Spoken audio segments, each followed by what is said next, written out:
Assalamualaikum warahmatullahi wabarakatuh. Saya Yudi Pramuko, political YouTuber tertua di semesta. Alhamdulillah wassalatu wassalamu ala Rasulillah. 9:30 malam ya, waktunya saya tidur. 5 menit kita ngobrol. Jokowi itu terpilih secara demokratis ya. Ketika Indonesia sudah masuk di alam demokrasi dan mengadakan pemilihan presiden langsung, Jokowi terpilih. Jadi dia terpilih sebagai presiden secara demokratis, tetapi 10 tahun yang kita saksikan dia memerintah Indonesia itu tidak ada jaminan orang yang terpilih demokratis itu kemudian bertindak demokratis ya. Kita bisa melihat ya, banyak orang di penjara di zaman Jokowi, protes terhadap undang-undang tenaga kerja, banjirnya tenaga asing Cina, sampai ada 16.000 proyek Cina di Indonesia menurut Luhut. Dan kemudian tambang nikel itu dieksploitasi, dibiarkan Cina untuk mengambil nikel itu dengan alasan hilirisasi nikel dengan smelternya, dan ternyata dibuktikan oleh sebaliknya bahwa 90% produksi nikel atau eksploitasi nikel oleh proyek Cina itu menguntungkan industrialisasi di Cina karena diekspor sebagian besar ke sana. Pekerjaan-pekerjaan itu sekarang tampak sulit ya, sementara rakyat diperas ya dengan pajak ini, pajak itu. Sekarang yang terakhir ada iuran 3% untuk tapera, tabungan perumahan rakyat, dan korupsi gila-gilaan ya. Yang sekarang lagi disidang untuk SYL, korupsi di PT Antam Emas ada lagi 271 triliun ya, yang di Bangka Belitung itu lama baru ketahuan. Kemudian korupsi ya, Jiwasraya, Asabri, Garuda, dan lain-lain. Belum sekarang kita lihat menguatnya dinasti politik. Bagaimana seorang presiden bisa mengendorse anaknya atau mantunya menjadi calon wakil presiden, atau menjadi calon atau menjadi wali kota, dan lagi menjadi wakil gubernur dan lain-lain. Belum nepotisme. Ini semua potret buram demokrasi kita.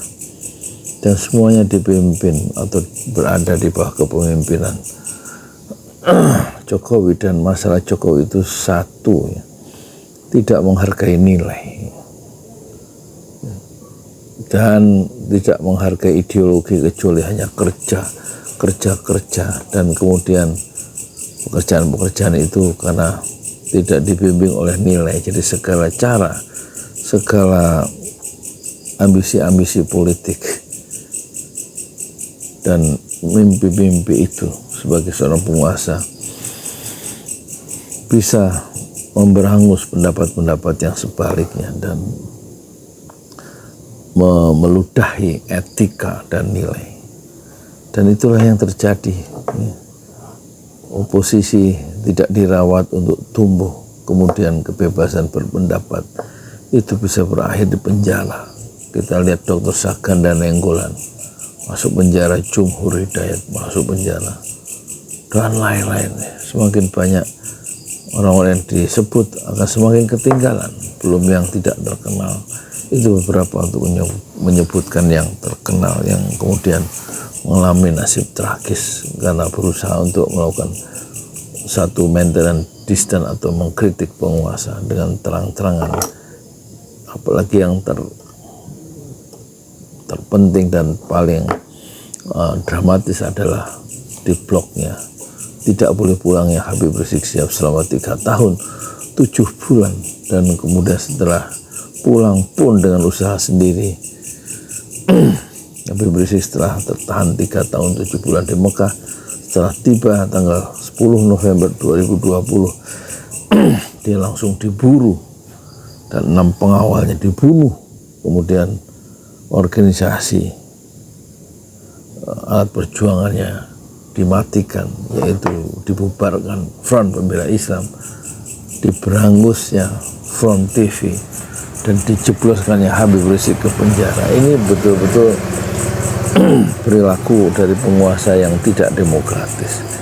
Jadi orang yang terpilih secara demokratis tidak ada jaminan dia bersikap demokratis. Dan Hitler pun dalam sejarah dunia terkenal, dia terpilih secara demokratis dalam pemilu, tetapi kita tahu dialah yang mengorbankan atau mengobarkan Perang Dunia Kedua dan membuat jutaan manusia menderita, termasuk jutaan warga Jerman sendiri. Hitler terpilih secara demokratis, tetapi tidak ada jaminan orang penguasa yang terpilih secara demokratis dia bertindak demokratis. Alberto Fujimori, presiden Peru, seorang rektor universitas dan tidak ingin jadi presiden. Pada awalnya terpilih ya, sebagai presiden, tapi kemudian berakhir dengan riwayat hidupnya yang dicerca karena dia menjadi seorang diktator dan menggusur lawan-lawan politiknya dengan terbuka dan terang-terangan. Assalamualaikum warahmatullahi wabarakatuh.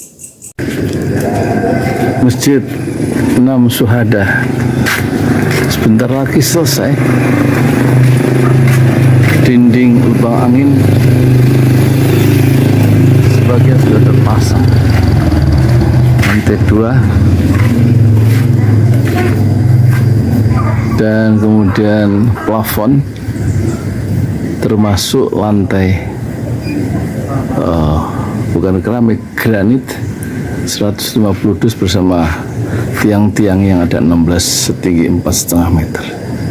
Kemudian finishing terakhir adalah tangga menjebol atap ya, lantai pertama untuk masuk ke lantai 2. Inilah Masjid 6 Syuhada.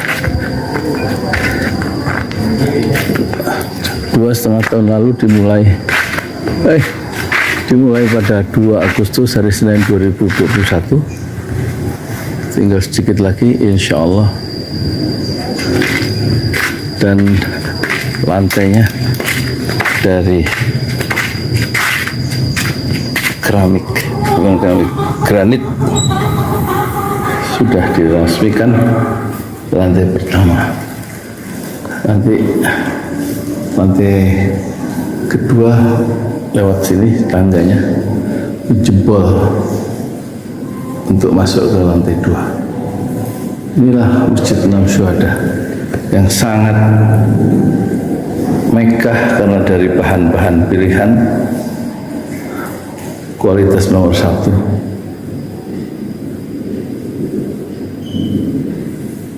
Tinggal sekitar 80 juta lagi finishing lantai atas selesai insya Allah.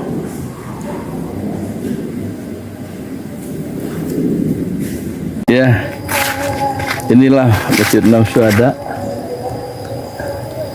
yang sangat bersejarah ya dalam sejarah dakwah Indonesia modern, insya Allah, karena ini dibangun dalam konteks kezaliman rejim penguasa yang sudah membunuh 6 santri dari Laskar Front Pembela Islam, dan kita abadikan pengorbanan dan perjuangan dakwah mereka, sehingga kita sebut namanya Masjid 6 Syuhada. Mereka mengawal perjalanan dakwah gurunya Habib Rizik Syihab, dan mereka dicegat oleh orang-orang jahat di kilometer 50. Saya Yudi Pramuko, tukang donat dari Parung Juber, tertua di semesta Fasbir Sabrun Jamila. Bersabarlah dengan kesabaran yang indah. Assalamualaikum warahmatullahi wabarakatuh.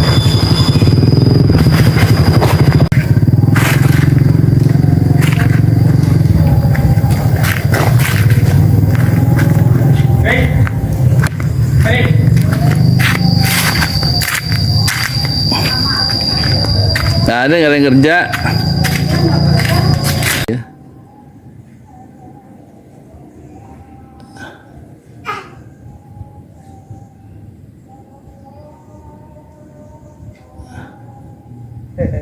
Eh,